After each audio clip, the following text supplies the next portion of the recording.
Hello and welcome to this Parallax Quick Byte on using the new HD audio set DAC board in analog mode. Let's just take a look as always at the setup. So mini breakout board, power jack, prop plug programming adapter as usual. Running this on 5 volts. I'm using a standard P2 Edge module there and the DAC board, which is part number 64014D, part of the 64014 HD audio set.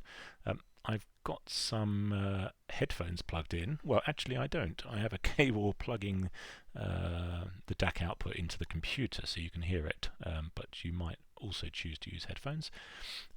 That's the hardware. So let's just look at the code, and there you go. So here's the demo file, HD audio analog DAC.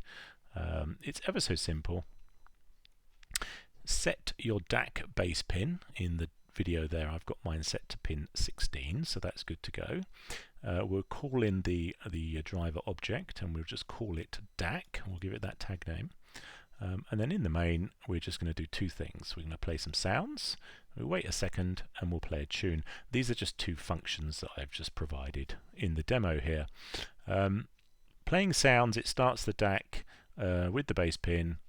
We give it the impedance setting that we want and the divider setting. I think I explained that in the previous video about using the ADC to DAC, but essentially you set up the DAC for what you are interfacing it with. So here I'm assuming that you're using 31 ohm headphones, so we have 124 ohm smart pin mode, and we gang 4 together, and then Ohm's law, 124 ohms divided by 4, because they're in parallel basically, gets us to 31 ohms.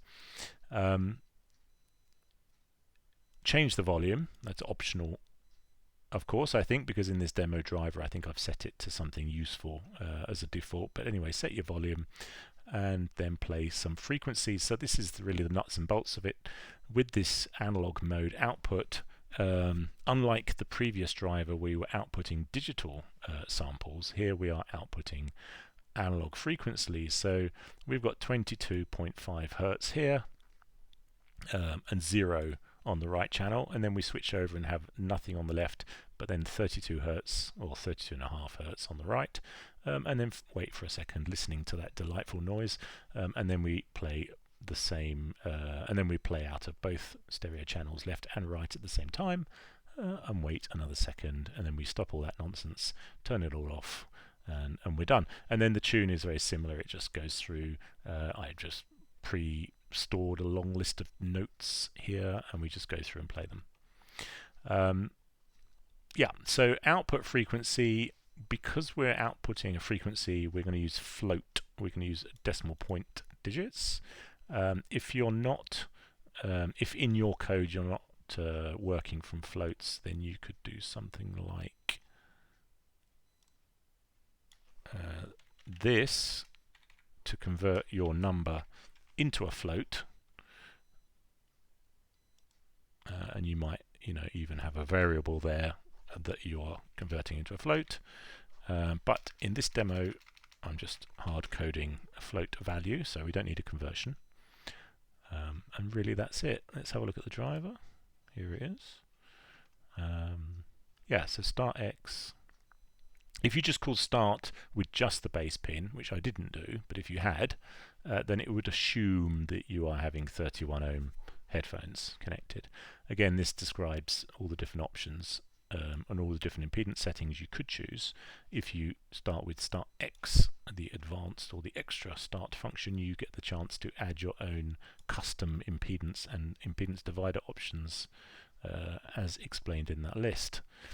We're using PWM mode for this, and so in the PASM code we are writing the X value of the smart pin setting to 256, so we're going to sample 256 times before we output each note or each sound.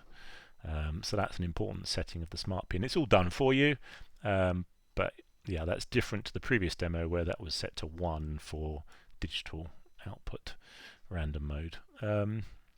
Yeah, but really that's it. The actual, I mean, the PSM code, again, it's interesting maybe to look through, especially if you're starting out with PSM, just to get some ideas and techniques.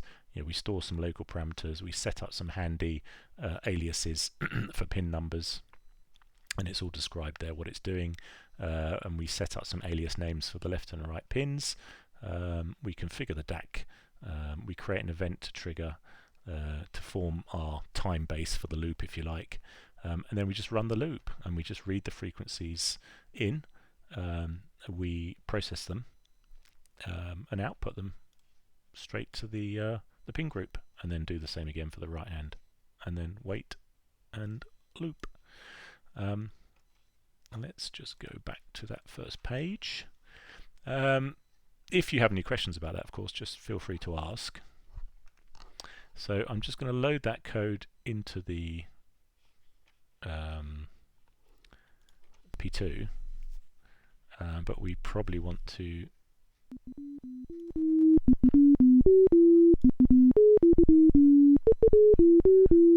there you go, fantastic. It's somebody's birthday somewhere. Anyway, so I hope that's gets you started, and that shows you an easy way to use the DAC in analog mode for playing little tunes. Bye for now.